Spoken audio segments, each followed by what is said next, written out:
Segundo Reis, capítulo 4.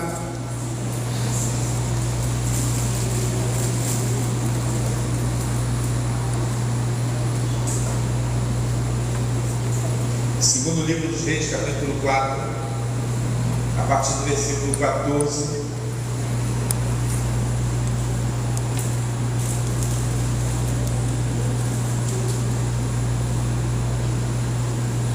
Diz assim: então o profeta perguntou a Geazi: o que se pode fazer por ela? Geazi respondeu: ora, ela não tem filhos e o marido dela é velho. Eliseu disse: vá chamá-la.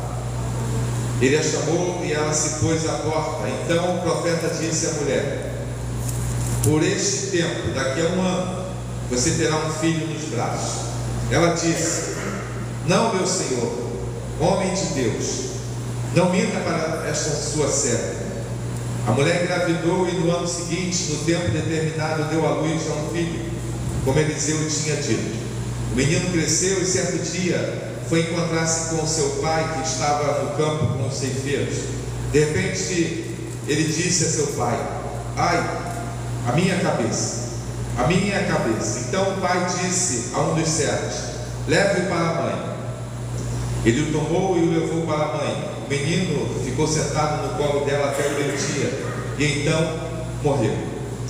Ela subiu e o deitou sobre a cama do homem de Deus, fechou a porta e saiu. Chamou o marido e lhe disse: mande-me um dos servos e uma das jumentas, preciso ir depressa falar com o homem de Deus e voltar. O marido perguntou: por que você quer falar com ele hoje? Não é dia de festa da lua nova, nem sábado. Ela respondeu: não faz mal. Então ela mandou preparar a jumenta e disse ao servo: pegue as rédeas e vamos, não diminua a marcha, a não ser quando eu disser. E assim ela partiu e foi com o homem de Deus do Monte Carmelo. Ao vê-la de longe, o homem de Deus disse a Geazi, seu servo: veja, é a sunamita. Corra ao seu encontro e pergunte a ela: vai tudo bem com você, com o seu marido, com o menino? Ela respondeu: vai tudo bem. Quando ela chegou ao homem de Deus no monte, agarrou-se aos pés dele. Geazi se aproximou para arrancá-la, mas o homem de Deus lhe disse: deixa, porque a sua alma está em amargura, e o Senhor escondeu isso de mim, não me revelou nada a respeito. Então a mulher disse: por acaso eu pedi a meu Senhor algum filho? Eu não lhe disse que não me enganasse. Então o profeta disse a Geazi: cinja os lombos, pegue o meu bordão e vá. Se encontrar alguém, não o cumprimente. Se alguém cumprimentar você, não responda. Ponha o meu bordão sobre o rosto do menino. Porém a mãe do menino disse: tão certo como vive o Senhor e como você vive, não o deixarei. Então Eliseu se levantou e foi com ela.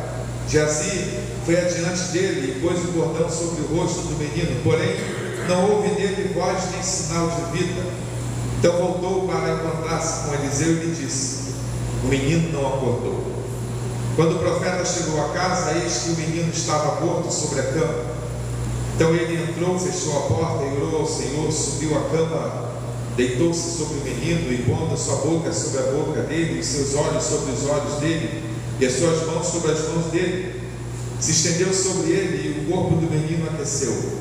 Eliseu se levantou e andou no quarto de um lado para outro, tornou a subir a cama e se estendeu sobre o menino. Este espirrou 7 vezes e abriu os olhos. Então Eliseu chamou Geazi e disse: chame a sunamita.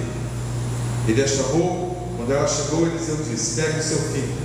Ela entrou, lançou-se aos pés de Eliseu e prostrou-se em terra, pegou seu filho e saiu. Senhor, obrigado por estarmos aqui na tua casa, te cultuando, te adorando, declarando que só o Senhor é Deus, declarando a todos que somos servos do Senhor e que dependemos do Senhor, que o Senhor é o nosso Deus. Obrigado, Senhor, por isso. Fale, Senhor, aos nossos corações aquilo que o Senhor quer falar, não o que nós queremos ouvir, porque precisamos, ó Deus, ouvir a tua voz a cada instante da nossa vida. Por isso te pedimos e te agradecemos em nome de Jesus. Amém. mulheres que fizeram a diferença. O que você percebe em pessoas, mulheres, homens, que fazem a diferença? Às vezes nós achamos que fazer a diferença é quem faz alguma obra física. Quem construiu essa igreja aqui, quem construiu o pavilhão ali, quem construiu. A gente acha que isso marca a vida de alguém, mas na verdade não é assim que funciona. A Bíblia, ela não relata ninguém que fez alguma coisa física, mas sim coisa espiritual. Isso é que marca. Nós temos na Bíblia algumas mulheres, homens, mas hoje em especial eu queria dedicar exclusivamente às mulheres. Deus colocou no meu coração aqui algumas mulheres que marcaram a humanidade, não só a sua história. Porque às vezes nós marcamos a nossa geração por alguma coisa, fazemos alguma coisa no bairro, na família, mas daqui a pouco se esquece. Alguém lembra aqui do seu avô? Poucas pessoas, né? Eu não lembro da minha avó, né? Eu lembro da minha última avó, eu ainda lembro um pouco mais, né? Que ela me levava para a igreja como criança, mas pouco. Os meus filhos vão ouvir falar e ouvem falar da minha avó, mas não tem nenhuma noção do que foi minha avó, do que minha avó fez. Eles não conviveram com minha avó. Ou seja, as gerações vão passando e nós vamos sendo esquecidos. Talvez você esteja vivendo, achando que você, quando morrer, vai fazer falta ao mundo. Não é verdade. Depois que nós morremos, acabou, o mundo vai seguir. É lógico que, dependendo da situação, algumas pessoas vão sentir no tempo, mas daqui a pouco elas também se vão, e aquelas que vêm atrás, você desaparece do mapa. Mas algumas pessoas são marcadas para sempre. Porque quem marca, quem faz essa marca é Deus. E existem algumas mulheres que têm uma marca que todo o planeta conhece. Por exemplo, a história que nós lemos aqui da Sunamita. Quem é que nunca ouviu? E ela tem algumas características que fazem essa diferença. Mas eu queria antes citar aqui algumas mulheres que marcaram de forma negativa. O que acontece isso também? Quando a gente fala marcar, pode ser também de forma negativa. Por exemplo, quando a gente fala de Eva, todo mundo sabe, Eva marcou de uma forma negativa, ouviu a voz do inimigo. Quando a gente fala da mulher de Ló, marcou de forma negativa, não ouviu que Deus mandou ela fazer, ela não fazia. Quando a gente ouve falar de Sara, marcou também, teve uma marca negativa, não confiou na promessa de Deus, quis dar aquele jeitinho brasileiro. Quando a gente ouve falar de Marta, de uma delas, também tem uma marca negativa, escolheu a pior parte, dito por Jesus. Maria escolheu a melhor parte, ou seja, ela escolheu a pior parte.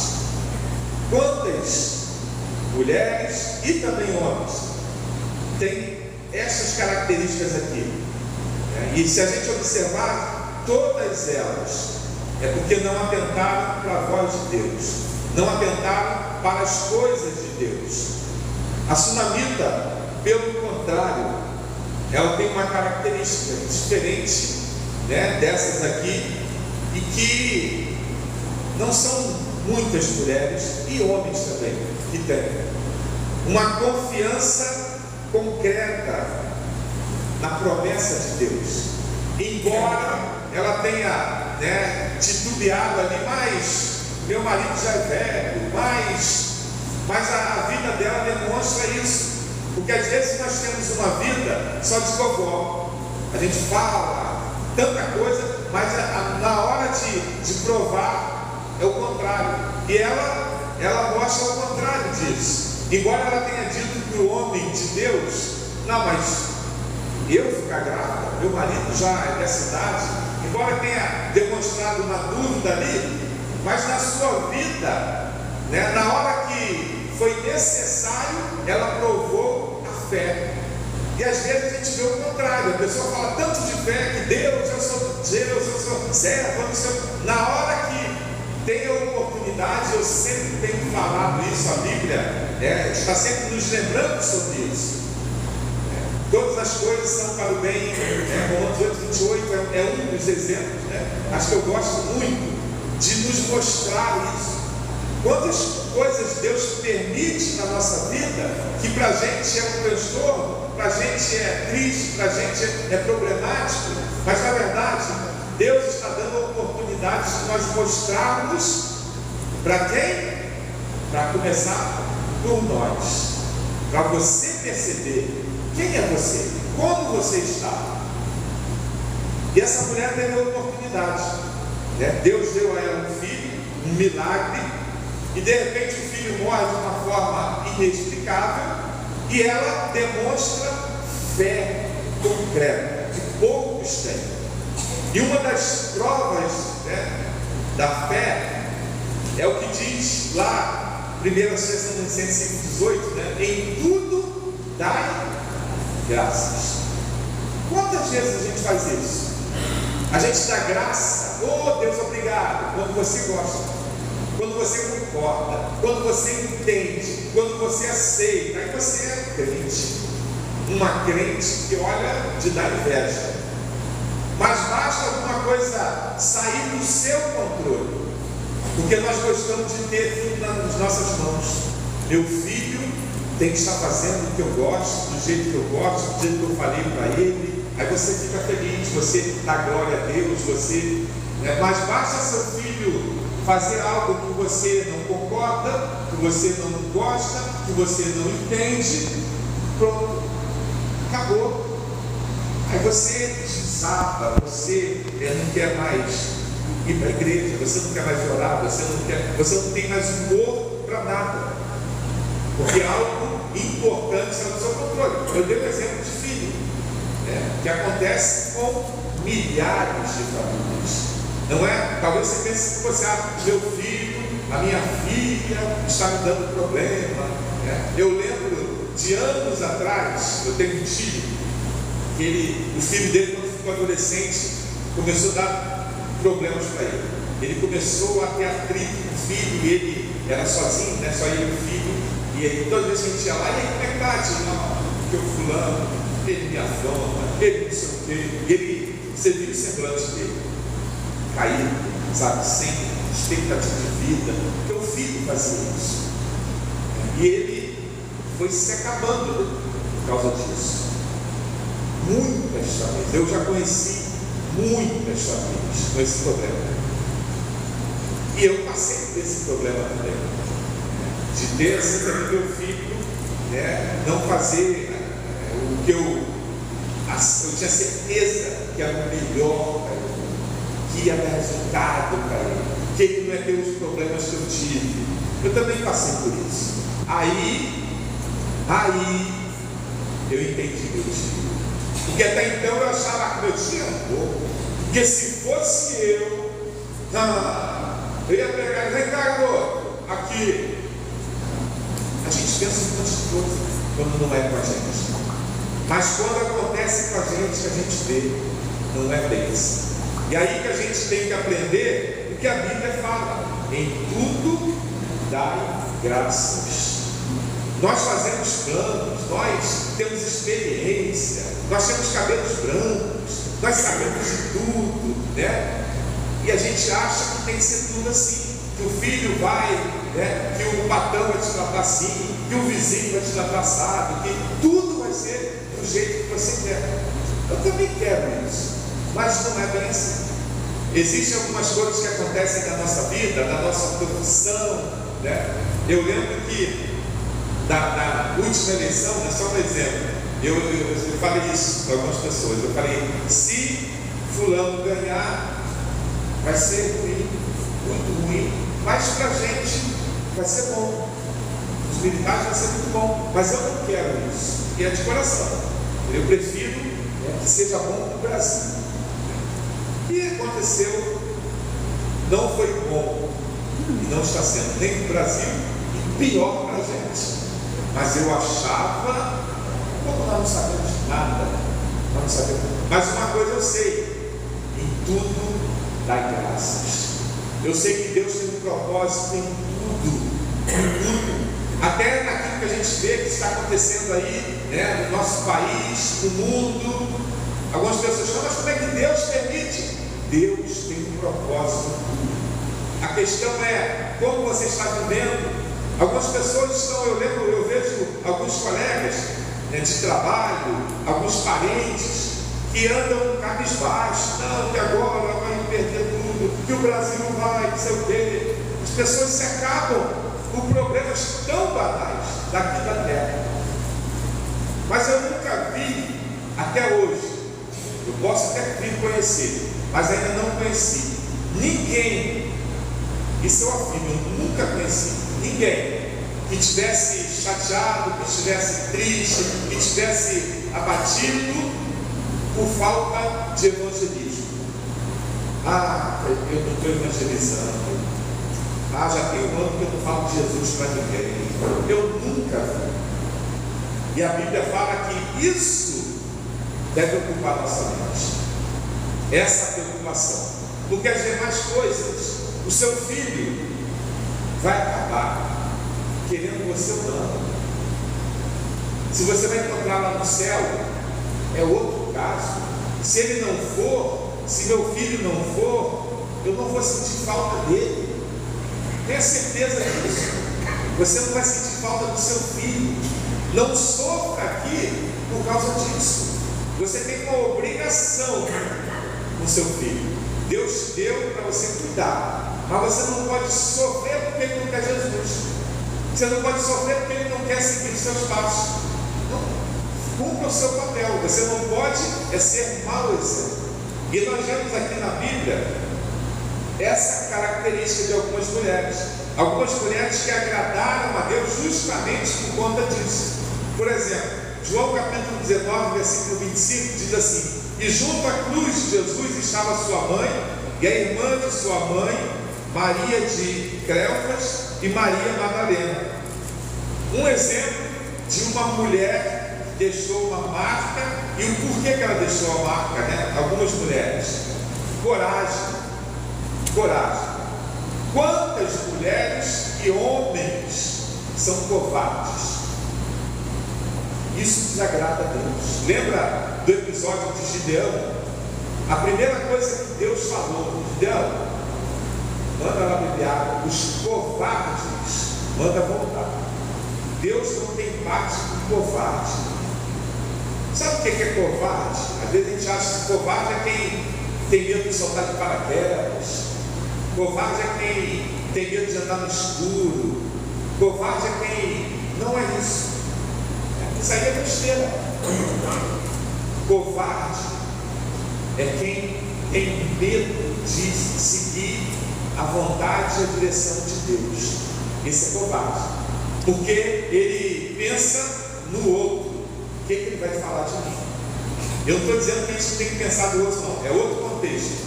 Estou dizendo é você deixar de ouvir a voz de Deus, de fazer a vontade de Deus, preocupado com alguém.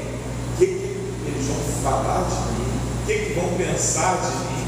A gente começa pela conversão. Muita gente às vezes está numa igreja ou num trabalho evangelístico, como fizemos hoje pela manhã, e aí você prega, ela sente o toque de Deus, porque quem converte é Deus, é o Espírito Santo. E Deus toca no coração dela, mas vem o diabo, e a primeira coisa que ele faz: quem vão falar de você amanhã, no seu trabalho, quando você chegar no trabalho? Quem que seus vizinhos vão falar? Vão rir. vão dizer que você é trouxa, vão dizer que isso acontece com milhares e milhares de pessoas. Covardia. E aí a pessoa se acovarda, é mesmo. Eu sei que é certo, eu sei que é bom, mas se eu aceitar, vão rir de mim, vão falar, poxa, depois de tudo que eu fiz. Às vezes, o covarde também, ele se mostra nas ações. Quando Deus mostra, quando Deus fala alguma coisa, e nós não tomamos um partido, porque vai desagradar alguém. Ah, mas porque o fulano falou para mim que o certo é isso. Covarde. Covarde. Você está desagradando a Deus para estar bem com alguém, senão eu vou ficar mal, né? Tantos anos de amizade. Covarde. Essas mulheres aqui demonstraram isso. Elas estavam ali com Jesus na cruz, enquanto um monte de homens, um monte de discípulos meteram o pé, como diz aí, fugiram. Alguns depois até negaram Jesus. Estar ali aos pés da cruz era um perigo. Talvez você não tenha percebido isso. Não tem nada a ver, era a mãe de Jesus. Tudo bem, era a mãe de Jesus. E as outras? Ali era perigo de morte. Jesus estava morto. Significava o quê? Agora quem é seguidor dele vai morrer. A gente tem visto isso agora, né? Só para a gente ambientar um pouquinho, para a gente entender. Quem é amigo do Bolsonaro está sendo perseguido. Eu não estou falando de política, só para a gente entender. Vocês veem isso. Imagine naquela época Jesus, que ela nem se compara com o que a gente está vendo hoje. Quem é amigo de Jesus, olha, ele morreu, disse que não ia morrer, está aí. Mas elas estavam ali. As amigas, os parentes, aquelas mulheres estavam com coragem. Será que você tem coragem para fazer a vontade de Deus? Para tomar um partido de Deus? Tomar uma direção de Deus? Ou você vai viver covardemente? Não, eu sei que está errado, mas primeira característica das mulheres que marcam uma história: coragem. A segunda característica,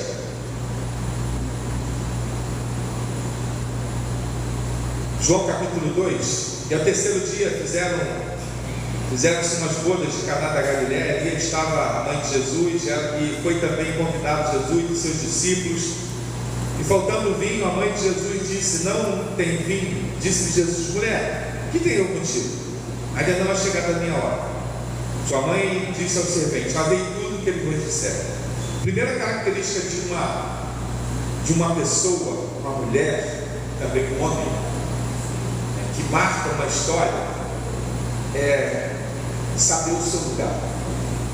Às vezes nós queremos muito e brigamos, isso é do ser humano, né? Isso está em nós, está em mim, está em você, na nossa carne, o pecado, que nós queremos ser respeitados, reconhecidos. Aquela velha história, sabe com quem está falando? Nós somos assim. Imagine uma mãe, quando o filho fala mal com ela, o que você faz? Quantas vezes você, pai, mãe, vem cá, tu está achando que está falando dos seus coleguinhas? Quem nunca falou isso? Quem nunca falou essa frase? Vem cá, está achando que está falando com quem? Imagine, né? A mãe de Jesus ali com ele, olha, faltando vinho aí, mulher, que tem eu contigo? Ela podia, tipo, vem cá, está se achando, né? Está se achando, eu sou sua mãe, rapaz, eu sou Maria. Não, ela sabia o seu lugar. Mãe certa, ela sabia o seu lugar. Às vezes nós queremos muito os nossos direitos, mas não queremos os nossos deveres.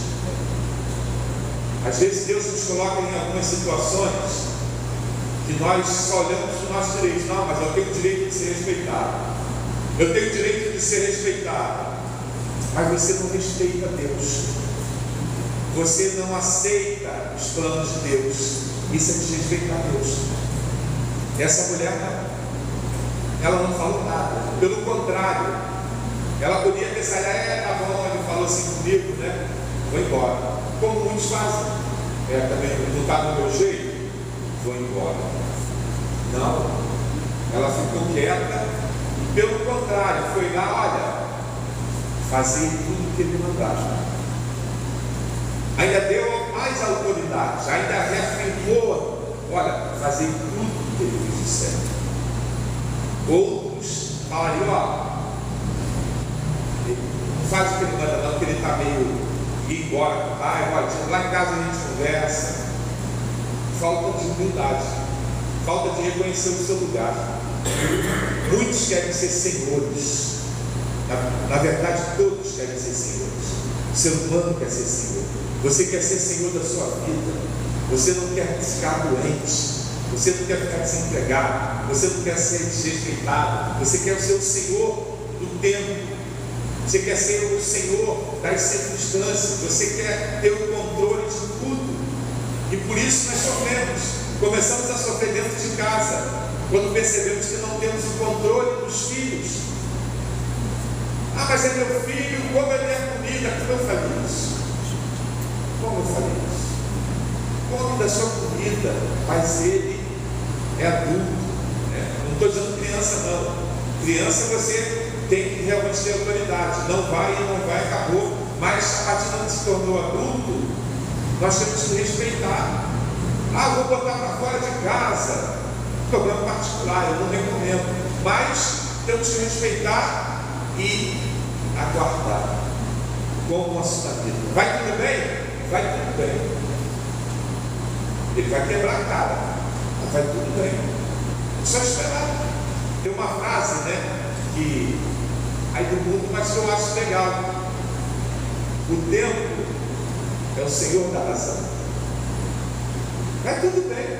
E tem que estar tudo bem. Eu não posso ficar mal porque meu filho está desandando. Eu não posso parar de viver, eu não posso parar de louvar a Deus, de ter uma vida que glorifica a Deus, que dá graças a Deus por tudo, por causa de um filho, por causa de um patrão, por causa de um governo, por causa de um vizinho. Eu não posso. E essa mulher deu um maior exemplo. Ela não estava com problemas porque o filho era rebelde, porque o filho estava doente, porque o filho estava desacatando. Não, é porque o filho tinha morrido. E ela não perdeu a confiança em Deus. Ela não perdeu a oportunidade de dar graças a Deus, porque isso é dar graças a Deus. Vai tudo bem? Vai tudo bem. Que eu estou indo num lugar que confia, eu sei que eu vou encontrar uma pessoa. Vai tudo bem. Vivemos uma grande parte da nossa vida arrasados, cabisbaixos, choramingando. É isso que Deus quer. É isso que é dar graças a Deus. Porque dar graças quando o filho, filho legal, a semana meu filho mandou, estava no trabalho, mandou lá um zap. Aí eu fui abrir, nota, matéria lá, engenharia da computação, 10. Criação de redes de computadores, 9,5. Eu, pegando esse bonequinho, mandei para ele ficou todo feliz. Legal, mas dá glória a Deus só nessa hora. É só nessa hora que eu digo, glória a Deus, meu filho está bem na faculdade. Glória a Deus, meu filho está seguindo o que eu quero. É isso que Deus quer? Não. Isso é razão. Isso é razão. Só um débito mental, que está tudo bem para ele, vai ficar triste. Está tudo bem, está tudo com seu controle, está tudo do jeito que você gosta, e você é o melhor crente do mundo. Mas quando não está, Senhor, glória a Deus, Senhor, o Senhor sabe que eu fiz meu melhor para o meu filho, mas está nas suas mãos aí e vamos tocar o barco. Isso é que Deus espera, e essa mulher demonstra isso. Uma outra característica, Lucas capítulo 1, versículo 26, no 6º mês, foi o anjo Gabriel enviado por Deus a uma cidade da Galiléia chamada Nazaré, a uma virgem desposada de um homem cujo nome era José, da casa de Davi, e o nome da virgem era Maria. Então a história que todos conhecem, quando o anjo chega para Maria, mãe de Jesus, né? Até então não era, e fala para ela: você vai dar luz, porque o Espírito Santo, e conta a história que todo mundo conhece. Maria, né? Conhecida aí muito pela Virgem Maria, né? O anjo chega para ela e fala: você vai ser mãe, o Espírito Santo vai colocar. Imagine, olha uma outra característica de uma pessoa que marca uma história. Imagine uma mulher noiva, que era o caso dela. Ela não estava casada, ela estava noiva. Imagine se ela ia aceitar isso. Imagine você, noiva, na sua época de noivado lá, certinho, amando o seu noivo, tudo certo do casamento, e de repente acontece isso. Ah, tem nada a ver. Claro que tem. Coisa de doido isso. Nunca tinha acontecido isso. Não tinha nada escrito sobre isso. Hoje você sabe da história. É fácil. Mas naquela época não tinha nada escrito. Ninguém nunca tinha ouvido falar daquilo. Imagina, para aquela mulher era a perda do casamento. Era a perda do sonho dela. Era o sonho da maioria das mulheres, um casamento. Para ela era o fim. Falar sim significava o fim do sonho dela. E mais ainda, ela teria problemas na vida dela. Seria uma mulher, né, sem marido, grávida. Naquela época era terrível. Mas ela, a resposta dela, todo mundo conhece. Sim. Sabe o que isso mostra para a gente? Uma outra característica que marca é a preocupação em agradar a Deus, não a si próprio. Nós constantemente, né, somos muito bons crentes, né, mas estamos sempre buscando nos agradar. Quando nós vamos fazer qualquer coisa, basta você refletir. Se você falar: não, eu não, reflita. Qualquer coisa que você for fazer, você vai pensar primeiro em você. Nós vamos fazer uma viagem missionária agora, sábado que vem, e a gente já está planejando, né? E a gente busca sempre o melhor. Eu pensei: poxa, vamos viajar 300 quilômetros, vamos sair daqui umas 9 da manhã, né? A gente precisa acordar tão cedo. Chegando lá por volta de 1 da tarde, meio-dia, a gente almoça, light, bom pra gente, precisa acordar cedo. Eu, pelo menos, não gosto de acordar cedo. Acordei minha vida toda, 35 anos, mas não gosto. Tem gente que gosta, eu não. Nunca me acostumei. Gosto de dormir até tarde. Raramente consigo, mas quando eu posso. Mas, né, conversando com alguns irmãos: não, pastor, vamos sair mais cedo, tá bom? 7 horas, sai 7. Hoje, conversando com o pastor Ebenezer, que é o responsável lá, ele falou: ó, eu saio 4 da manhã. Mas você que sabe. Se você chegar mais cedo lá, vocês vão ter mais tempo, até para conhecer um pouco a cidade, para se ambientar, para conhecer as pessoas. É verdade. Porque eu pensei em mim primeiro. Eu pensei que fosse bom para todo mundo primeiro, lá primeiro. É humanidade, não tem como. Até aí não é pecado. Você pensar assim não é pecado. Isso é natural, isso é saudável. Você pensar no seu melhor, vai fazer qualquer coisa do seu melhor. Mas você não pode parar nisso. Não. Todo mundo quer, mas eu, para mim, aí começa o pecado. Quando você começa a pensar só em você, em detrimento do outro, em detrimento da obra de Deus, em detrimento da vontade de Deus, aí que é o problema. Maria, ela não pensou nisso. Mas meu marido, meu noivo vai me largar. A família vão me apedrejar. Eu vou ser conhecida como o quê? Ela não pensou nisso. Ela pensou em Deus. Ela não pensou em agradar assim. Quantas vezes nós temos uma vida que busca somente se agradar? porque se eu fizer isso, eu vou ficar mal com fulano. Porque você está pensando em você. Você não está pensando em Deus. Quantas vezes Deus fala com a gente, ó, faça isso. Mas Deus, vão me crucificar. E a gente dá para trás. Quantas vezes Deus manda você fazer alguma coisa, falar alguma coisa, ou não falar alguma coisa, e você vê, não, mas aí eu não concordo com isso, mas aí vão me crucificar, aí eu vou ficar mal, aí eu vou perder a amizade. Você está pensando em você, o seu bem-estar. Maria, ela não pensou nela, ela disse sim, porque ela pensou em Deus, nos planos de Deus. 1 Timóteo capítulo 1, versículo 5, olha, o fim do mandamento é o amor de um coração puro e de uma boa consciência e de uma fé não fingida, do que desviando-se alguns se entregaram a vãs contendas, querendo ser mestres da lei e não entendendo nem o que dizem, nem o que afirmam. 2 Timóteo 1,5, trazendo à memória a fé não fingida que em ti há, a qual habitou primeiro em tua avó Loide e em tua mãe Eunice, e estou certo de que também habita em ti. Vejam as características, quando são marcantes, o que elas fazem. Paulo, falando ao jovem Timóteo, ele fala de uma característica aqui que marca tudo que nós falamos aqui.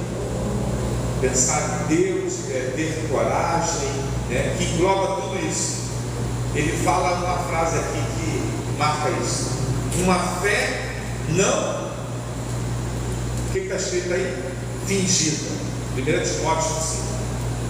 Uma fé não fingida. Ora, o fim do mandamento é o amor do coração puro, de uma boa consciência e de uma fé não fingida, do que desviamos alguns dessa fé não fingida. Significa que existe fé fingida. De uma fé não fingida, ele está dizendo o quê? Que existe fé fingida. Ele fala para Timóteo isso: olha, continue nessa tua fé não fingida, porque existiam muitos com a fé fingida. E aí lá na segunda carta ele volta a falar, trazer esse assunto, trazendo à memória a fé não fingida que há em ti, Timóteo, a qual habitou primeiro na sua avó Loide e na sua mãe Eunice. Vejam como as características marcam tanto para o mal como para o bem. Mas vejam, o jovem Timóteo, o que ele tinha na sua família? Uma mãe e uma avó com uma fé não fingida. O que é a fé não fingida? São essas características que nós lemos aqui, da Sunamita, de Maria, das amigas de Maria. Por que essas mulheres marcaram? Por que elas transmitiram isso? Primeiro, Tiago capítulo 2, assim também a fé por si só, se não for acompanhada de obras, está morta. Mas alguém dirá: você tem fé? Eu tenho obras. Mostre-me a tua fé sem obras, que eu te mostraria a minha fé pelas obras. Você crê que existe um Deus? Muito bem, até mesmo os demônios creem e tremem. Insensato, quer certificar-se de que a fé sem obras é inútil? Não foi Abraão, nosso antepassado, justificado por obras, quando ofereceu seu filho Isaque sobre o altar? Você pode ver que tanto a fé como as suas obras estavam atuando juntas. E a fé foi aperfeiçoada pelas obras. Cumpriu-se assim a escritura que diz: Abraão creu em Deus e isso lhe foi imputado como justiça. Ele foi chamado amigo de Deus. Vejam que uma pessoa é justificada por obras e não apenas por fé. Caso semelhante ao de Raabe, a prostituta, não foi ela justificada pelas obras, quando acolheu os espias e fez sair por outro caminho? Assim como o corpo sem espírito está morto, assim a fé sem obras é morta. E esse texto ele não está falando de salvação. Algumas pessoas confundem, nós estamos salvos pela graça, e é verdade, ele não está falando de salvação, ele está falando de uma demonstração da fé.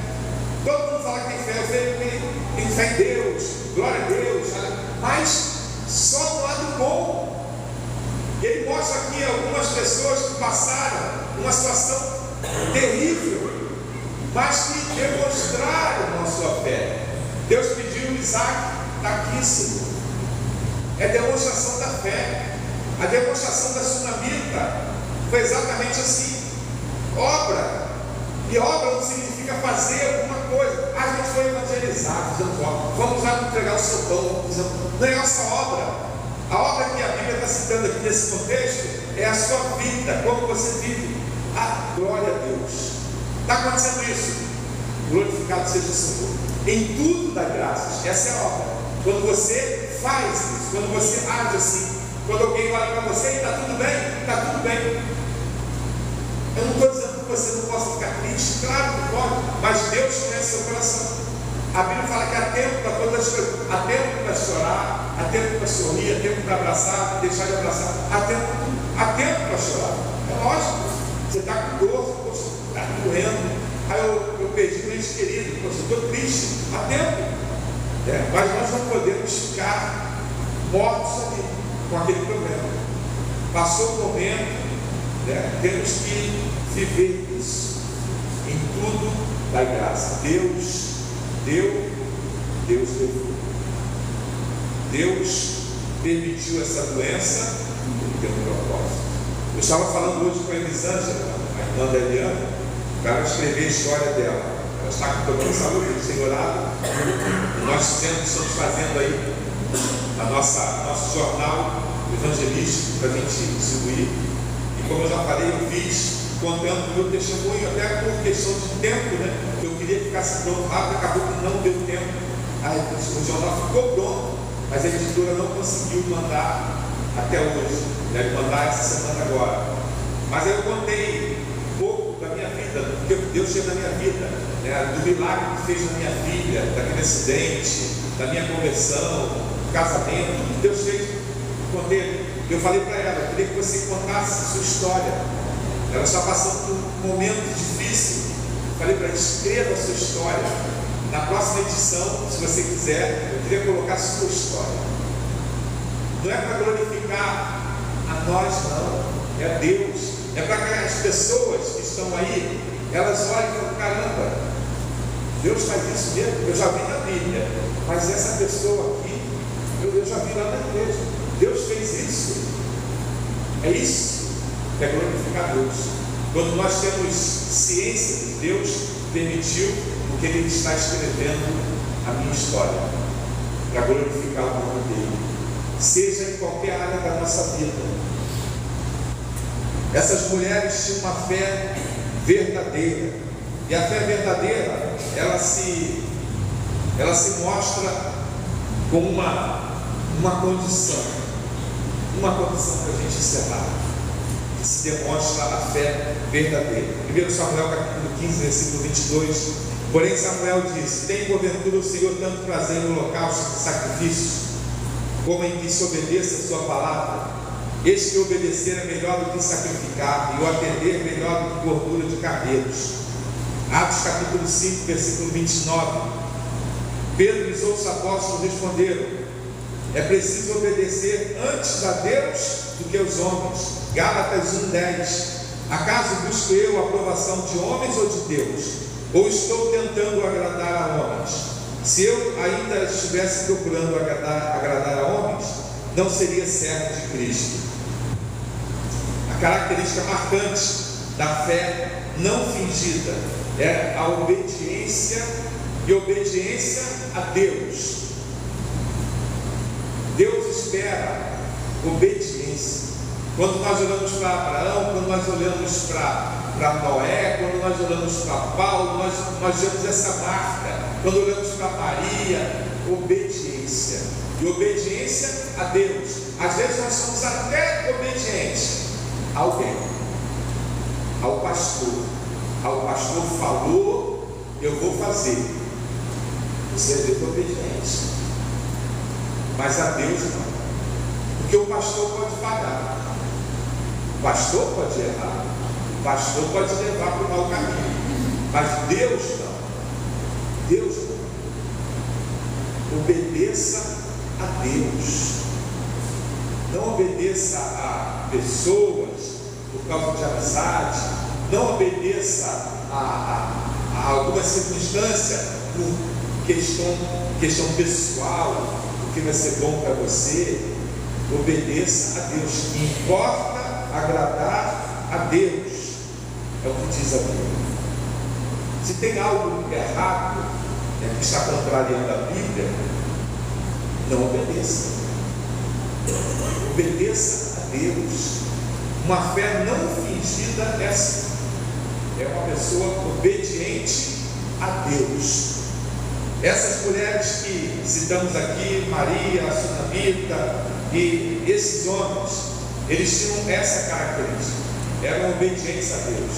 José, Paulo, desagradaram a muitas pessoas, perderam amizades, mas foram obedientes a Deus, não se preocuparam consigo mesmo diante da morte, mesmo diante das chacotas, fizeram. Basta a gente lembrar de Noé, esse velho doido que está fazendo aí. Quantos não falaram isso para ele? Ele não estava nem aí para isso. Ele estava sendo obediente a Deus. Talvez para você seja besteira, mas imagine Deus te mandar fazer uma arca. Hoje você faria, lógico, eu também. Já ouvi a história, eu já conheço. Mas Noé, imagina naquela época fazer uma arca. Nunca tinha acontecido isso, mas ele fez. Imagine dar o seu filho. Abraão fez. Imagine tantas histórias. José, ai de mim pecar contra meu Deus. Uma fé não fingida é o que marca na história. Hoje eu tenho certeza que se eu perguntar, que alguém lembra de um homem, de uma mulher dessa igreja que tinha uma fé não fingida, aí você vai lembrar aquela pessoa que fazia, que ela falava. Tenho certeza. Você vai lembrar de uma pessoa assim. Era aquela pessoa que agia de acordo com a Bíblia. Era aquela pessoa que agradava a Deus. Tem certeza que você vai pensar numa pessoa assim. Pode vir na sua mente algumas pessoas que tinham uma fé fingida. Essas são esquecidas. Mas uma pessoa que tem uma fé não fingida, ela pode até, que é difícil, ser esquecida pela igreja, mas ela nunca é esquecida por Deus. Deus nos abençoe. Que você seja uma mulher de uma fé não fingida, uma mulher que o seu filho vai falar de você, minha mãe, o seu neto vai falar de você. Meu pai, eu espero que ele esteja na glória, ele morreu sem uma vida assim, com Deus, mas nós sabemos que Deus pode todas as coisas, mas enfim, o meu pai não era cristão, mas o meu pai falava da minha avó, que era uma cristã, e eu conheci, de uma forma tão orgulhosa. Ele falava assim: ó, esse cara é errado, lógico, mas é do jeito dele, parece fariseu. Você é fariseu, a sua avó era crente, que sua avó eu vim fazer isso. Meu pai contava isso para mim. Uma fé não fingida deixa uma marca, que marca seus filhos, seus netos, vão contar para as outras gerações. Porque não há como fingir, não há como esconder. Um dia eles podem falar ou se calar. E sua pai, sua mãe? Gente boa. Meu pai foi um cara bom. Meu pai, nunca vi meu pai brigar, nunca vi meu pai beber, nunca vi meu pai fumar, nunca vi meu pai falar uma palavra.